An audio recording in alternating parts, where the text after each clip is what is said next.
अस्सलाम वालेकुम, मैं हूं आदिल शाहज़ेब। पाकिस्तान इस वक्त तारीख के बदतरीन सैलाब की तबाहकारियों से निमट रहा है। सैकड़ों अफराद जान से जा चुके हैं, लाखों अफराद बेघर हो चुके हैं, लाखों एकड़ पर खड़ी फसलें जो हैं वो तबाह हो चुकी हैं। और मोहतात अंदाजे के मुताबिक पाकिस्तान में सैलाब से तकरीबन 33 मिलियन लोग मुतासिर हुए हैं, लेकिन कुछ फिगर्स अब ऐसे आ रहे हैं कि तकरीबन 80 मिलियन तक ये तादाद जा सकती है। तकरीबन 20 लाख घर जो हैं वो कारोबार वगैरह तबाह हो चुके हैं, 7000 किलोमीटर की सड़कें बह चुकी हैं, 500 के करीब पुल जो हैं वो मुनहदिम हो चुके हैं, जबकि सैलाब से बुनियादी ढांचे को शदीद नुकसान पहुंचा है। मुल्क में तकरीबन 6500 किलोमीटर सड़कों के अलावा 246 पुलों को भी शदीद नुकसान पहुंचा और अभी इन सब की बहाली का बहुत बड़ा इम्तिहान सामने खड़ा है। ऐसे में अब एक बड़ी जो मुसीबत है वो खुराक की मुमकिन किल्लत सर उठाए इन तमाम मसाइल को मजीद बढ़ाने के लिए सामने खड़ी है। इस खदशे का इजहार आज जो वज़ीर आज़म शहबाज शरीफ साहब है उन्होंने भी किया,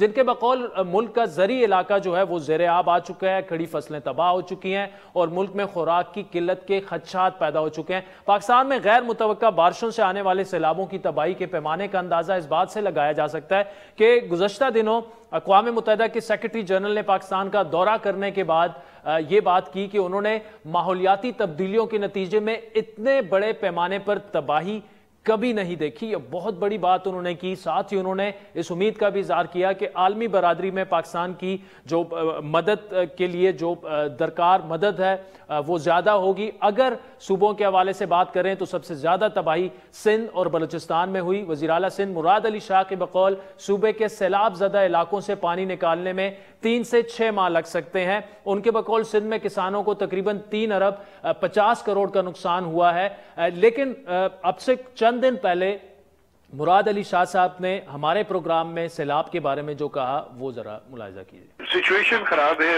इसमें कोई दो राय नहीं है और उसकी वजह यह है कि ये सैलाब जो इस वक्त हम फेस कर रहे हैं, इन रीसेंट पास्ट 2010 में एक सैलाब आया था रिवर फ्लड, 2011 में और 2012 में मानसून रेंज की वजह से सैलाब आए थे। अगर इन तीनों को इकट्ठा कर लें तब भी, और ये जो 2022 का फ्लड है उससे ज्यादा है। इस साल सैटेलाइट इमेजेस आपने देखी होंगी। जी जी बिल्कुल, पूरा सोशल मीडिया पे from north to south, from Kashmir Ghotki to Jamshoro and Badin, ये लगता है कि एक दरिया बना हुआ है और इंडस कहाँ शुरू होता है कहाँ खत्म होता है पता नहीं चल रहा है। और इस वजह से ऑब्वियसली मेजर कैलामिटी आई है। तो ये कहना कि जी हम हर जगह पहुंच गए और हालात बिल्कुल कंट्रोल में, ये बिल्कुल दुरुस्त नहीं होगा। अब बलूचिस्तान की बात की जाए तो 35 अजला बुरी तरह मुतासिर हुए हैं, कई इलाके पानी में डूब चुके हैं और सूबे में तकरीबन 13 लाख से ज्यादा लोग बेघर हो चुके हैं, जबकि 1,85,000 से ज्यादा मकानात या तो गिर चुके हैं या उन्हें शदीद नुकसान पहुंचा है। जबकि अब सैलाब के बाद सूबे में अशियाए खुदनोश की किल्लत की वजह से उनकी कीमतों में बेतहाशा इजाफा भी हो चुका है, सब्जियों की कीमतों में इजाफा हुआ है, आटे का बोरान सुना है कि कोयटा शहर तक में शिद्दत इख्तियार कर चुका है। दूसरी जानिब जनूबी पंजाब में सैलाब के सबब बेघर होने वाले अफराद खैमों में रहने पर मजबूर हैं, लेकिन वहां भी उनके मसाइल ख़त्म नहीं हो रहे। खैमों की कमी है, सेहत के मसाइल हैं। एक तरफ अगर डेंगू बड़ी तेज़ी से फैल रही है तो दूसरी जानिब मलेरिया की बीमारी जो है पानी की वजह से और मच्छरों की वजह से वो बड़ी तेज़ी से फैल रही है और इन तमाम इलाकों में हॉस्पिटल्स भी डूब चुके हैं। अगले हफ्ते मजीद बारिशों की पेशगोई ने इन अफराद की परेशानी को मजीद बढ़ा दिया है। खैबर पुख्तूनख्वा में सैलाब से मुतासरा अजला जो हैं वहाँ पानी तो उतरना शुरू हो गया, लेकिन वहाँ भी वबाई अमराज जो हैं वो फैलने लगे हैं। जिस तरह मैंने पहले बात की कि डायरिया हो, जल्दी अमराज हो, सीने और सांस की तकालीफ हैं, डेंगू हो, मलेरिया हो, ये बड़ी तेज़ी से फैल रही हैं। तो इस पर तफसीली गुफ्तगू करते हैं प्रोग्राम में। सीनियर सहाफ़ी और इस वक्त वो इंडिपेंडेंट उर्दू से वाबस्ता हैं, कराची बेस्ड हैं, अमर गुरेरी हमारे साथ मौजूद है।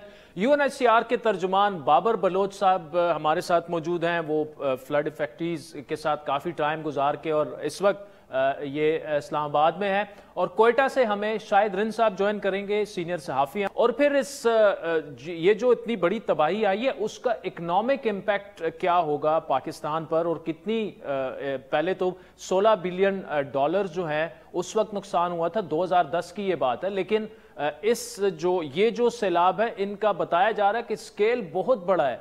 तो इकोनॉमिक तबाही कितनी हुई है, कितना नुकसान पाकिस्तान को पहुंचा है, उस पर कॉलमिस्ट और सीनियर सहाफ़ी خرم حسین ہمارے ساتھ موجود ہوں گے۔ عامر صاحب آپ سے میں شروع کروں گا، ہم تو یہ سن رہے ہیں کہ سب سے زیادہ جو سیلاب نے تباہی مچائی ہے وہ سندھ میں مچائی ہے، اور سندھ میں مچی ہے، اور زیادہ اس وقت آپ کو بڑی مشکل سے ڈرائی لینڈ نظر آ رہی ہے سندھ میں جہاں پر یہ کیمپس وغیرہ بنائے جا سکے۔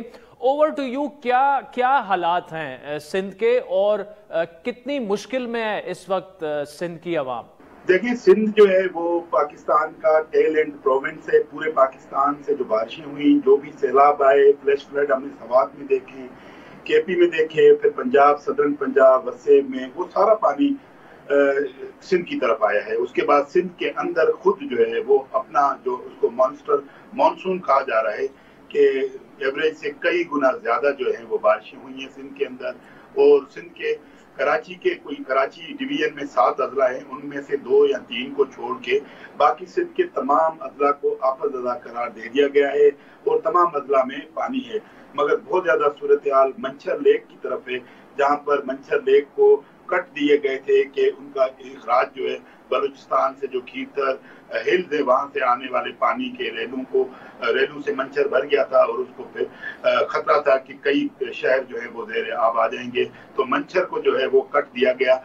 رات جو ہے وہ نیشنل انڈس ہائی وے جو کہ جامشورو سے لاڑکانے تک مختلف شہروں کو جوڑتی ہے سندھو دریا کے دریائے سندھ کے رائٹ سائڈ پر، اس کو جو ہے آبپاشی ڈپارٹمنٹ سندھ نے جو ہے 3 جگہوں سے کٹ دیے ہیں تاکہ دادو شہر کو جو ہے بچایا جائے، کیونکہ 2 دن سے دادو شہر پر پانی کا بہت زیادہ دباؤ تھا، اور ڈی سی نے وہاں کے ڈپٹی کمشنر نے جو ہے ایک نوٹس بھی نکالا تھا کہ دادو شہر سے لوگوں کا انخلا کر دیا جائے۔ تو آج وہ کٹ لگایا گیا ہے، اور اب پانی جو ہے اس کو ریور انڈس میں چھوڑا جا رہا ہے۔ یہی کنڈیشن جو ہے وہ جو لیفٹ سائڈ ہے، لیفٹ بینک آؤٹ فال ڈرین یا LBOD ہے، جو کہ نواب شاہ، سانگڑ، میر پوخاز، عمر کوٹ کا پانی لے کر سمندر کی طرف وایا بدین جو ہے وہ جاتا ہے۔ وہاں پر صورتحال بہت گمبھیر ہے۔ جھڈو شہر جو ہے وہ ڈوبا ہوا ہے، اس کے علاوہ ڈگری ہے، میر پوخاز، میروا، گورچانی، مختلف جو شہر ہیں جو میں نے سفر کیے ہیں جہاں سے بدین کے کڈن، گولارچی، یہ سب ایریاز جو ہیں وہ ڈوبے ہوئے ہیں۔ نواب شاہ شہر کی جو بے نظیر آباد کا ڈسٹرکٹ کا جو ہیڈ کوارٹر ہے نواب شاہ، اس کی کنڈیشن بہت زیادہ خراب ہے۔ پھر جو ہمارا سپر ہائی وے ہے، اپنا نیشنل ہائی وے ہے، وہ کئی دنوں سے بند ہے، اور وہاں پر ٹریفک جام ہے، اور پورٹ سٹی سے جو بھی سامان کی ترسیل ہوتی ہے تو وہ وہاں پر کیونکہ جگہ نہیں ہے، تو اوورآل کنڈیشن ہے۔ لوگ جو ہے وہ اپنی مدد آپ کے تحت کیمپس میں رہ رہے ہیں، کچھ گورنمنٹ کی کیمپس بھی لگائی گئی ہیں، مگر لوگوں کو یہ شکایت ہے کہ گورنمنٹ کی طرف سے ان کو ریلیف اس طرح نہیں دیا جاتا جو اتنی بڑی ایک تباہی کی صورتحال میں دیا جانا چاہیے۔ تو اوورآل اس طرح کی صورتحال ہے سندھ میں اس وقت۔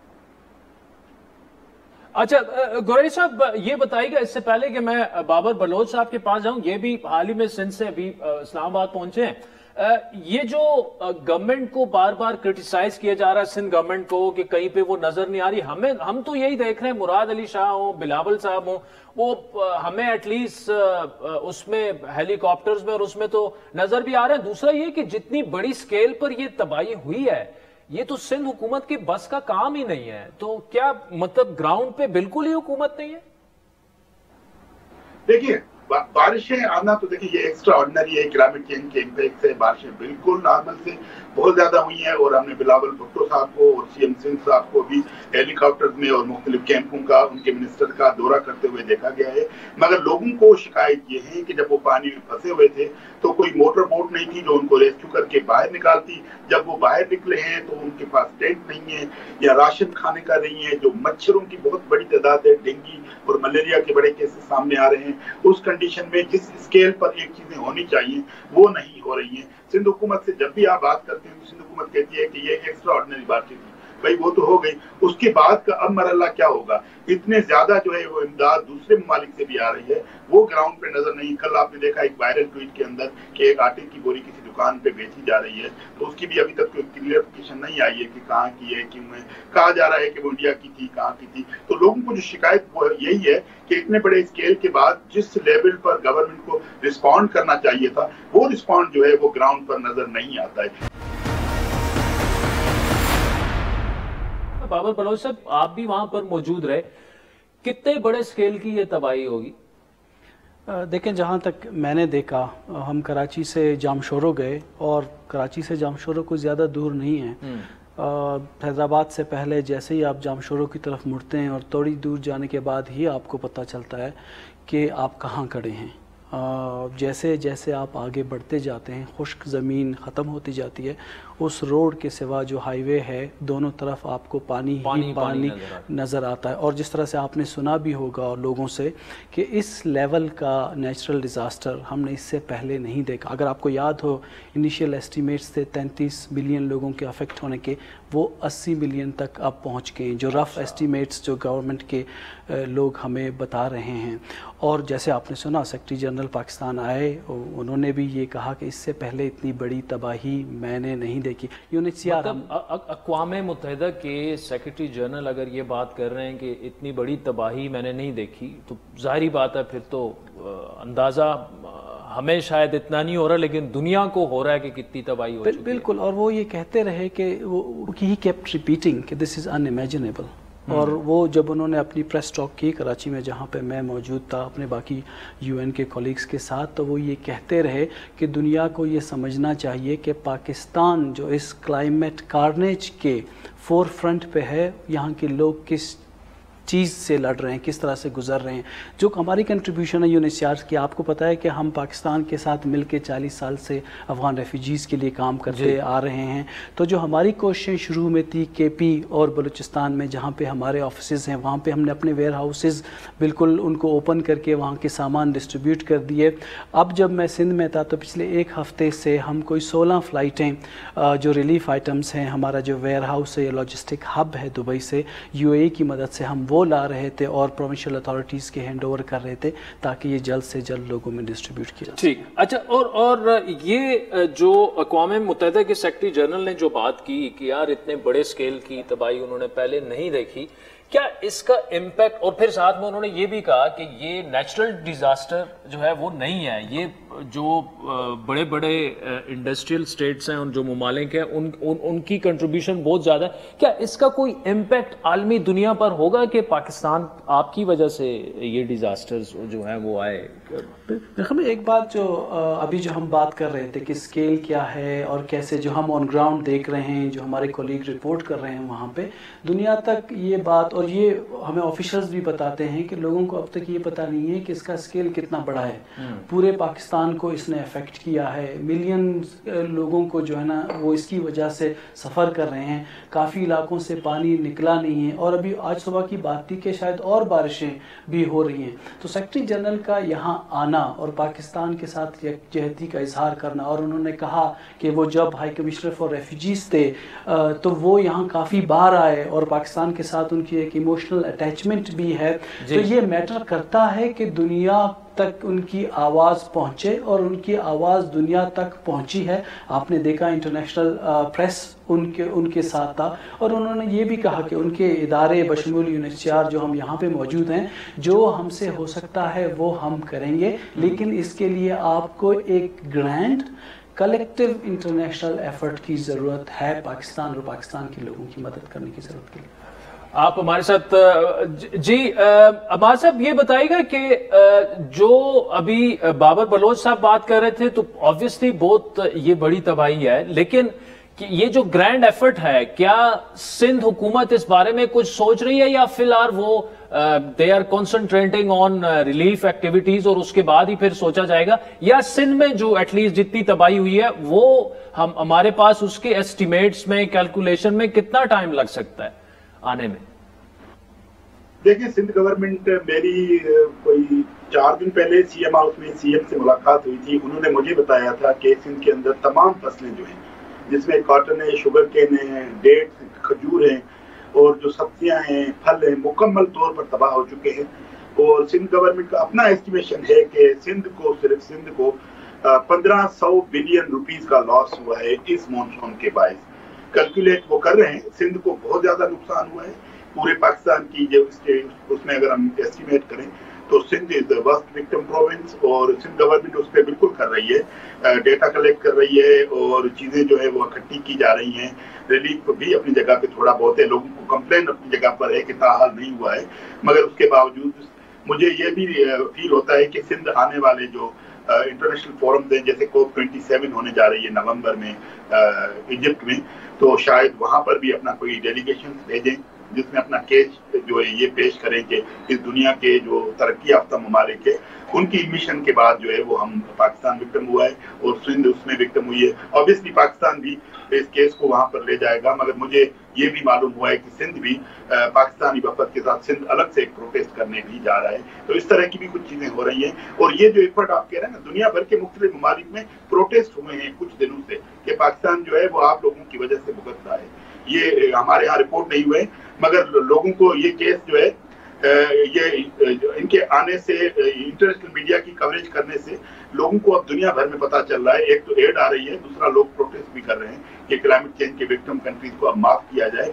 उनकी जो है हेल्प की जाए और इसको इमिशंस को कम करने के लिए अपनी एफर्ट को एक्सीलरेट किया जाए। ठीक, चलें अमार गुरेर साहब, थैंक यू सो मच। नाज़रीन, वक्त तो चाहता है एक ब्रेक का, जिसके बाद आपको कोयटा बलूचिस्तान भी लिए चलेंगे और इकोनॉमिस्ट खुरम हुसैन साहब भी हमें ज्वाइन करेंगे और इसी टॉपिक को आगे बढ़ाएंगे। वेलकम बैक नाज़रीन। इस वक्त शाहिद रिंद साहब सीनियर सहाफ़ी हैं, कोयटा से हमारे साथ मौजूद हैं। बाबर बलोच साहब हमारे साथ UNHCR के जो तर्जुमान हैं स्टूडियो में मौजूद हैं। खुरम हुसैन साहब भी थोड़ी देर में हमें ज्वाइन करने वाले हैं। रिंद साहब, ये बताइएगा कि हमने तो सिंध पे बड़ी तफसीली बात कर ली, बलोचिस्तान की क्या सिचुएशन है? वहां से तो इस वक्त ज्यादा खबरें भी हमें नहीं आ रही और उसकी एक बड़ी वजह यह कि लॉजिस्टिक्स मसाइल वहां पर हैं, फोन लाइनें, इंटरनेट, ये सारे दूर दराज जो बलोचिस्तान है, तो वहां से तो हमें ज्यादा कुछ खास पता भी नहीं लग रहा। तो हम तो ये सुन रहे हैं कि सिंध सबसे ज्यादा इफेक्टेड सूबा है, लेकिन बलूचिस्तान की क्या सूरत हाल है इस वक्त? आदिल, देखें, बलूचिस्तान की सूरत हाल, जब ये आपकी बारिशें और सैलाब का सिलसिला शुरू हुआ तो सबसे पहले इफेक्ट ही बलूचिस्तान हुआ था, लेकिन जो बलूचिस्तान और पंजाब जो आपके आप स्ट्रीम के इलाके हैं, वहां से जो पानी है वो अब सिंध आ चुका है। सिंध चूंकि वो नेचुरल एक रास्ता है पानी के ड्रेन होने का और समंदर की तरफ जाने का, तो इस वक्त वो जो पानी था जो बलूचिस्तान से निकला था या पंजाब से निकला था, बलूचिस्तान में अब भी नसीराबाद जो डिवीजन के हमारे इलाके हैं या जो सिब्बी डिवीजन के इलाके हैं, वहाँ कुछ जगहों पे पानी मौजूद है। लसबेला में काफ़ी हद तक ड्रेन हो चुका है। इसके अलावा जो बलूचिस्तान में सबसे बड़ा मसला है वो तकरीबन 1500 किलोमीटर, जैसे मैंने आपको आपके पिछले प्रोग्राम में भी बताया था, हमारी शाराएं बह गई हैं। डेरा इस्माइल खान के साथ जो हमें कनेक्ट करने वाला ब्रिज था KP और इस्लामाबाद के साथ, वो बह गया। कराची हब का जो ब्रिज था वो बह गया। लसबेला में 2 और ब्रिज बह गए। आर्जी तौर पे इन सब की तामीर और मरम्मत का काम हो रहा है, लेकिन इस रिलीफ एंड रेस्क्यू ऑपरेशन के बाद रिहेबिलिटेशन बहुत बड़ा फेज है। लेकिन इन तमाम कामों के लिए जो पॉलिटिकल ओनरशिप होनी चाहिए, आदिल, वो हमें नजर नहीं आती है। आपने देखा होगा कि अक़वाम मुत्तहिदा के सेक्रेटरी जनरल जब सिंध पहुंचे तो मुराद अली शाह ने उन्हें जिस तरीके से ब्रीफ किया सिंध की सिचुएशन, सिंध की ज़रूरियात के हवाले से, लेकिन अलमिया यह है कि हम उस मौके का फ़ायदा नहीं उठा सके। आपके साथ बाबर स्टूडियो में बैठे हैं। Babar is a son of soil from Balochistan.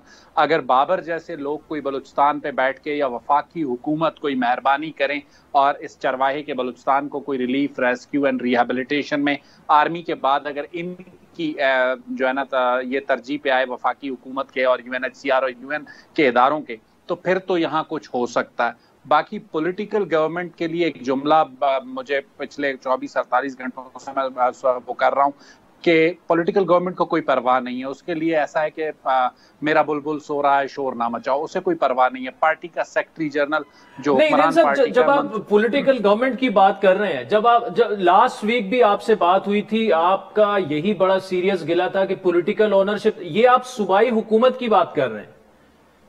जी बिल्कुल, सूबाई हुकूमत की। लास्ट वीक तो आदिल मैं आपसे 10-12 रोज पहले मैं आपसे बात कर रहा था। कल BAP के सेक्रेटरी जनरल मंजूर काकड़ का स्टेटमेंट आ चुका है। वो डॉन के प्रोग्राम में अपीयर हो चुके हैं और उन्होंने बताया कि उनके सूबे का चीफ मिनिस्टर जो उनकी पार्टी का प्रेसिडेंट है वो 24 घंटे में से 20 घंटे सोता रहता है। ये मैं नहीं कह रहा, अगर मैं कह रहा होता तो फिर भी इल्जाम था। पार्टी का सेक्रेटरी जनरल सिटिंग सेनेटर ये बात कर रहा है। तो जो पॉलिटिकल ओनरशिप ना होने की बात मैं आपसे कर रहा था पिछले हफ्ते या 10-12 रोज पहले तक, अब वो पार्टी का सेक्रेटरी जनरल उसको एंडोर्स कर रहा है। इस वक्त भी मैं आपको दोबारा कह सकता हूं, बाबर चूंकि खुद फील्ड में जा चुके हैं, बाबर ने बलूचिस्तान सिंध देखा हुआ है। हमारे चंद मुंतखब नुमाइंदों के अलावा बाकी लोग 65 का सूबाई असेंबली का ऐवान है, 18 से 19 हमारे MNAs हैं, 12-13 सेनेटर्स हैं।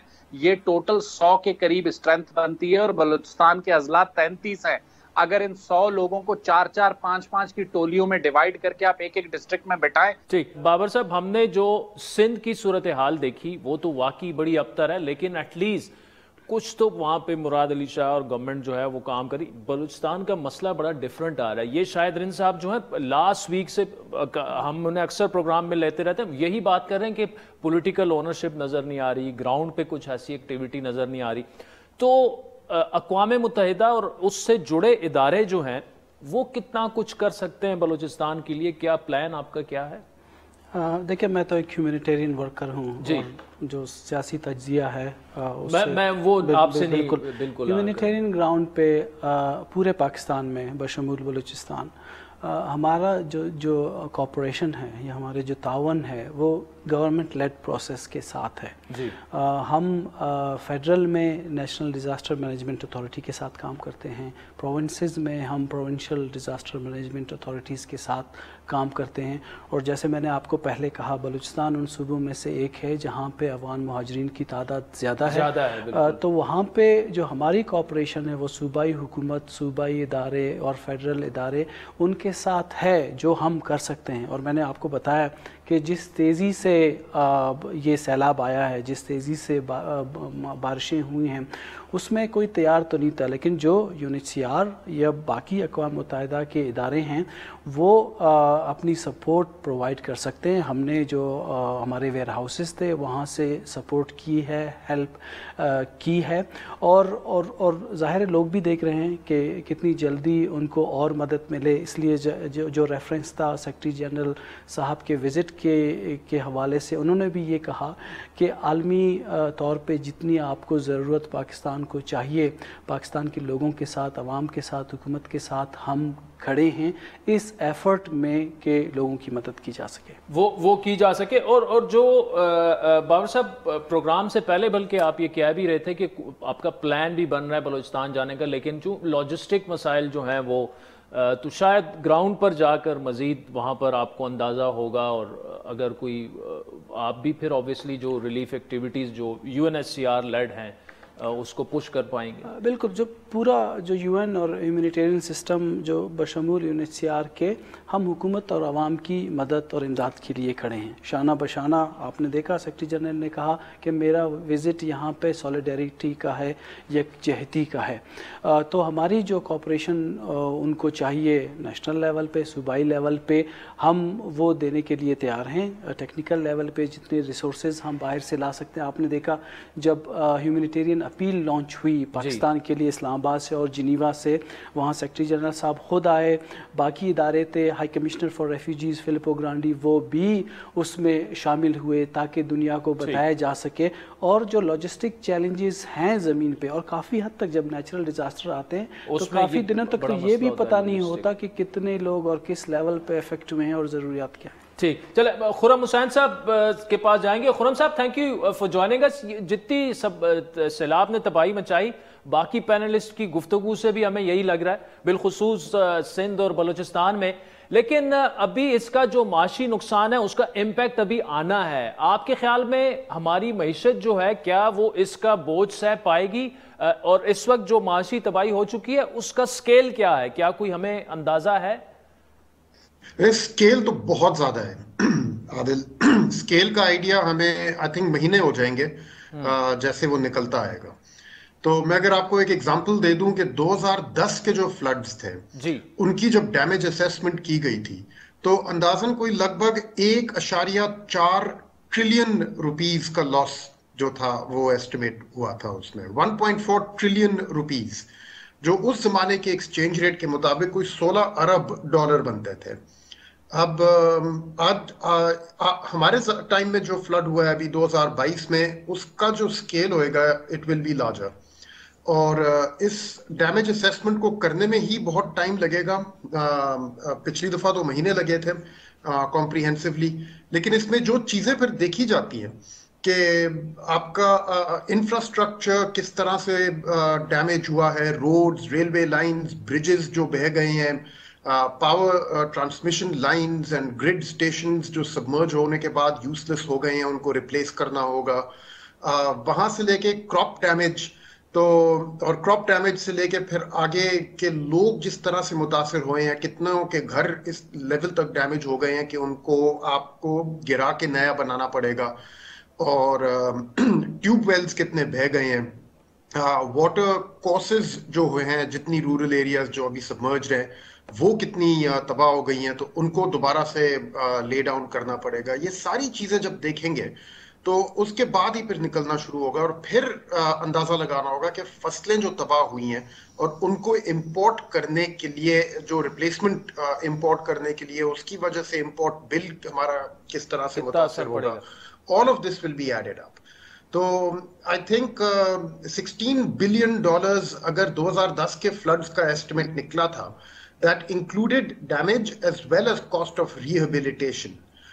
तो आई थिंक दोनों मिला के इस साल तो इससे कहीं ज्यादा होगा। खुर्रम साहब, यूएन सेक्रेटरी जनरल भी आए थे, उनके बयानात से भी ये लगा कि वो चाहते हैं कि दुनिया भी हमारी मदद करे। उसका कोई इम्पैक्ट आपको IMF के मौजूदा प्रोग्राम पर होते हुए नजर आ रहा है? क्योंकि हमने देखा कि कोविड प्रोग्राम में जो वो था पेंडेमिक की वजह से सस्पेंड हो गया था, लेकिन वो तो चूंकि एक दुनिया भर के लिए एक पेंडेमिक था, तबाही थी। तो ओवर टू यू सर, क्या हो सकता है? जी आदिल, डेफिनेटली हो सकता है और होगा। ये यूएन सेक्रेटरी जनरल एक बहुत इन्फ्लुएंशियल शख्सियत होते हैं इंटरनेशनल कम्युनिटी में, एटलीस्ट इन मामलों में कि अगर किसी मुल्क को जरूरत है तो नॉर्मली ये सारी डैमेज असेसमेंट्स वगैरह भी जो की जाती हैं वो यूएन के अंडर ही की जाती हैं। अभी भी जो डैमेज असेसमेंट हो रही है वो UNDP कर रहा है, यूनाइटेड नेशंस की अपनी एक बॉडी है, वो कर रहे हैं। और रिलीफ प्रोवाइड करने में भी UN एजेंसीज का बहुत बड़ा रोल होता है। जैसे अभी वर्ल्ड फूड प्रोग्राम ने कोई मेरे ख्याल में 8 सितंबर को शुरू की है अपनी डिस्ट्रीब्यूशन यहाँ पे, वो भी प्रोग्राम रैंप अप होगा। अगेन अगर हम 2010 के फ्लड का देखें तो तब भी IMF के प्रोग्राम को भी वो थोड़ा सा उसमें कंडीशंस को लूसन करने में कामयाब रही थी गवर्नमेंट। और नंबर 2, कोई $450 मिलियन की तो कोई 6 हफ्ते के बाद इमदादी तौर पे IMF से पहुंची थी पाकिस्तान को रकम। तो उसके बाद फिर वर्ल्ड बैंक और एशियन डेवलपमेंट बैंक भी शामिल हुए थे। तो ये सब होगा तो, बट इसमें भी वक्त लगेगा, बिकॉज IMF भी इस तरह नहीं करेगा कि वैसे ही देख के कि भी अच्छा आपके यहाँ सैलाब आया तो इसको हम लोग ऐसे कर लेते हैं। वो रिक्वायर करेंगे कि पहले आप हमें एक एग्जैक्ट डैमेज असेसमेंट तो बताएं कि कहाँ कहाँ कितना नुकसान हुआ है, और रिहेबिलिटेशन कॉस्ट्स आपको कौन कौन से हेड्स पे हिट करेंगी, कौन से टारगेट्स को कितना हमें एडजस्ट करना पड़ेगा। जब वो पिक्चर सामने आएगी तभी IMF के साथ मुकम्मल तरीके से बात शुरू हो सकती है कि अपने हमारे जो टारगेट्स हैं कुछ अब उनको वो रिवर्क करना पड़ेगा। But this is going to be done. I mean it's a matter of time. I think before this is done, उससे पहले जितना काम होना है in order to prepare for the renegotiations, फिलहाल तो उसमें बिजी रहेंगे। और अभी तो आई थिंक फ्लड्स के हद तक गवर्नमेंट जो है वो तो रेस्क्यू फेज से भी अभी पूरी तरह नहीं निकले, लेट अलोन रेस्क्यू के बाद फिर रिहेबिलिटेशन एंड रिकंस्ट्रक्शन की तरफ जब जाएंगे तो आई थिंक उसमें टाइम लगेगा, but it will happen. It will happen. बड़ी अहम गुफ्तगू कर रहे थे खुर्रम हुसैन साहब। हमें साद ईदी साहब ने दोबारा ज्वाइन किए। जी साद साहब, के इस वक्त जो सिंध में ग्राउंड पर सिचुएशन है उसका थोड़ा सा हमें बता दीजिए कि क्या हालात हैं और जरूरत किस चीज की है मदद के लिए? तो जी सर, हालात जो है सिंध में बहुत खराब है, बहुत बड़ी तबाही आई है इस बार। और जो है हम चाहे सारी NGOs को भी एक साथ बैठा दें, पाकिस्तानी हुकूमत को भी बैठा दें, तो वो हम फुलफिल नहीं कर सकते, क्योंकि बहुत आप जहाँ पे जाएंगे वहाँ पे लोग जो है रिहेबिलिटेशन के लिए बैठे हुए हैं, अपने घरों से बाहर बैठे हुए हैं। तो इस तरह के हालात हर जगह है, पूरे इंटीरियर के अंदर इस तरह के हालात हैं। और दूसरी बात ये कि जरूरत जो है वो राशन की है। अगर राशन और टेंट, और एक और चीज, अब जो है ये पानी की वजह से मलेरिया, गैस्ट्रोलॉजिकल इश्यूज और डेंगू ये जब फैलेगा तो बहुत अमवात होंगी। इसमें हमारे कितने हॉस्पिटल ऐसे हैं जो अभी तक पानी के अंदर हैं। तो हमें जरूरत है इमरजेंसी बुनियादों पे जो है मेडिकल कैंप्स लगाने की, जिनमें हम ये दवाइयाँ प्रोवाइड कर सकें। हेल्थ ऑफिसर्स जो है वो मेडिकल कैंप्स लगाएं, वो दवाइयाँ प्रोवाइड कर सके, ताकि जो बीमारियों से लड़ रहे हैं लोग वो बेहतर हो सके उनके हालात, और जो मजीद बीमारियां आएंगी उनसे भी लड़ने की जो है हम ताकत रख सकें।